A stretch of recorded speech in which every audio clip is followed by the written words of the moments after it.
Hola, buenas tardes, profesor. Soy Giancarlo Gómez Guerrero y aquí vengo a explicarle este convertidor de grados centígrados a Fahrenheit utilizando un while loop. Como puede observar, aquí estaría el controlador de milisegundos, que este prácticamente es cada cuánto genera una nueva temperatura en el while loop. Aquí está la temperatura en centígrados. Aquí está el convertidor de centígrados a Fahrenheit. Y este es el contador de Fahrenheit. Ahora lo echaremos a andar. Ponemos run. Y ponemos una de 500. Y le damos en stop. Y como puedo observar, aquí estaría la que queda en 500 milisegundos. Que esto es más que nada cada cuánto genera una nueva temperatura nuestro while loop. Nuestro siguiente proyecto es el mismo que utilizamos anteriormente, que es el de while loop, pero ahora el while loop lo cambiamos por un for loop, que esto poniéndole una constante de 100 veces. Esto se la ponemos porque en el while loop usted tiene que parar las veces que quiere que se ejecute el convertidor. Le tiene que poner stop porque se ejecuta infinidad de veces. Y aquí en el for loop tiene que poner usted un número de veces que se quiere que se ejecute. Si quiere si quiere que se repita 10, 100 veces, yo le puse 100 veces. Ahora lo correremos. Y como puede observar, el indicador de cuántas veces está ejecutando el convertidor de grados centígrados a Fahrenheit. Y aquí aparece el display del Fahrenheit. Este es el siguiente, que sigue siendo el mismo convertidor de centígrados a Fahrenheit. Pero ahora la diferencia es que estaremos utilizando un arreglo. ¿Cómo funciona este arreglo? Como puede observar aquí adentro del while loop, porque también cambiamos, no estamos en for loop anteriormente, ahora lo cambiamos a while loop. Y como puede observar aquí había un reloj. El reloj servía de cuántas veces te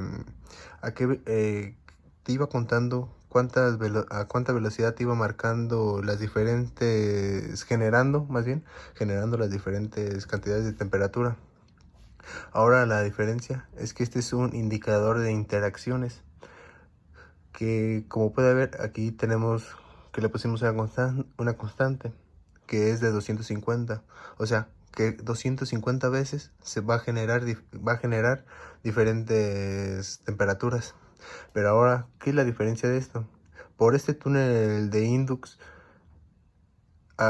ponemos un arreglo que vendría siendo el min, el máximo y el mínimo. O sea, para explicarlo mejor, el mínimo es como te va a generar 250 interacciones. O sea, va a generar 250 estadísticas de temperatura. Y este arreglo va a poner el promedio que se repitió más veces, que generó más veces. Y te va a poner el máximo de temperatura que registró y también el mínimo de temperatura que registró.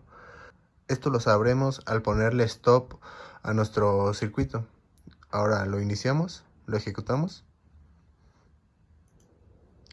Y como puede observar, el display del termómetro de Fahrenheit sube, baja. Y el indicador de cuántas veces lleva generando va en 56, 61. Ahora le ponemos stop. Y como puede observar, la temperatura promedio fue de 84.99 grados Fahrenheit.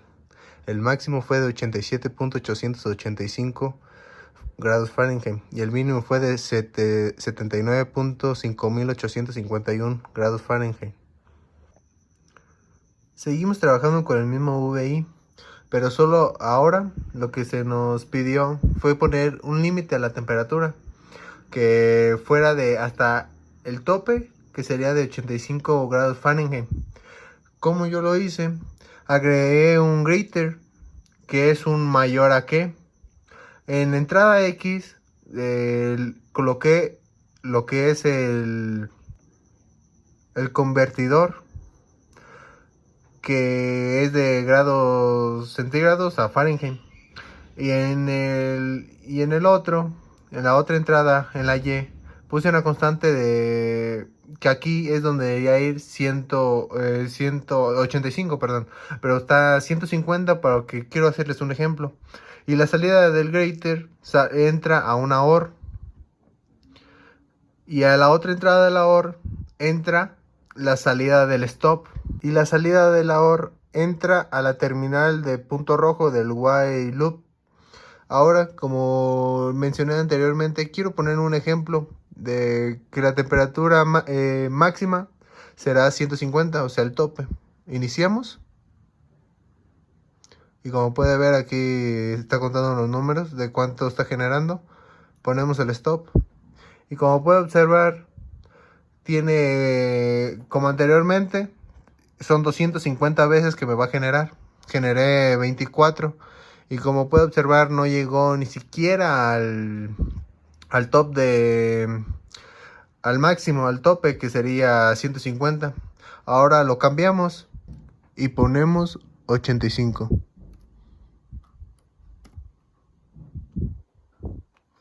Volvemos a iniciar. Y como puede observar, sube y baja, máximos, mínimos. Ponemos stop, ha generado 40.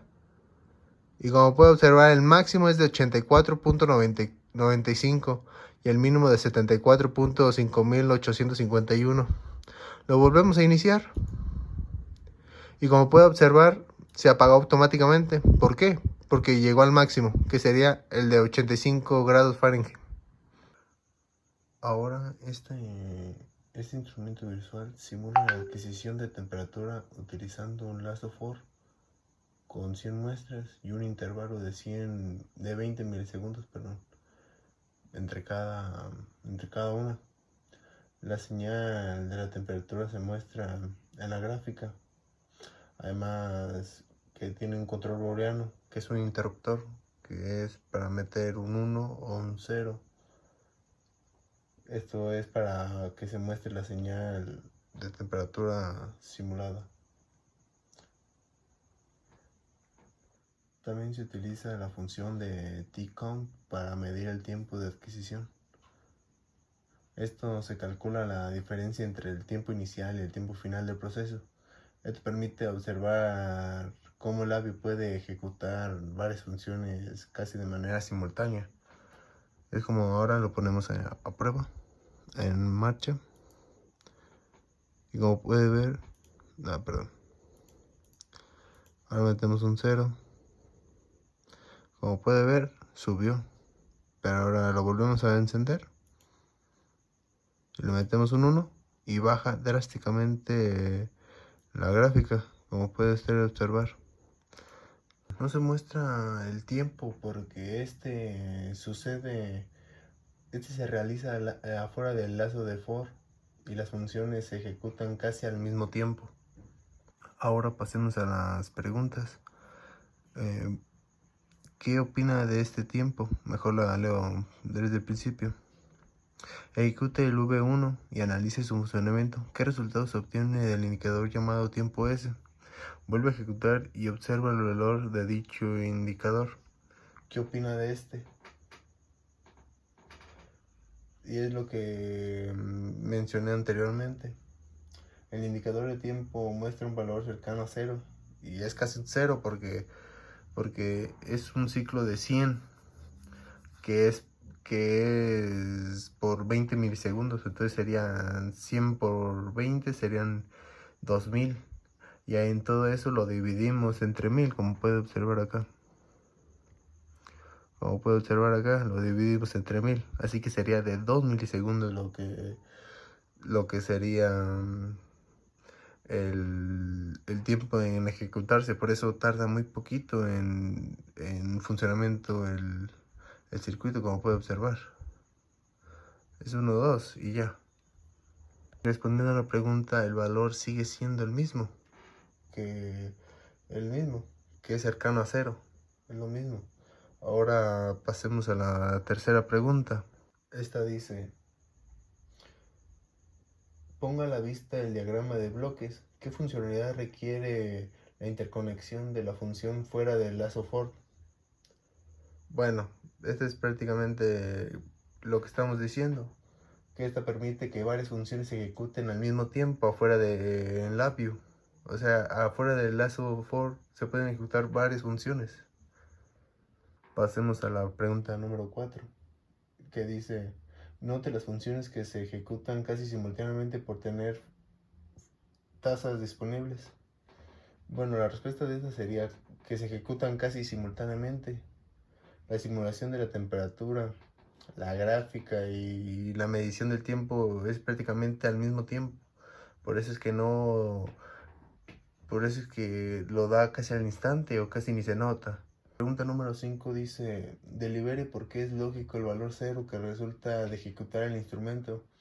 Bueno, es lógico porque las funciones de tiempo se ejecutan casi al mismo tiempo. Instantánea, fuera de, como lo mencionamos, afuera del lazo for es instantáneo como se ejecutan. Por eso es normal el 0. Y la última pregunta dice: ejecute el VIN y rectifique si el resultado del indicador del tiempo sigue siendo 0. Bueno, lo realizamos. ¿Verdad? Y sigue siendo 0. Y sí, el indicador sigue siendo 0. Y bueno, el último es el 8. El 8, el segundo reto.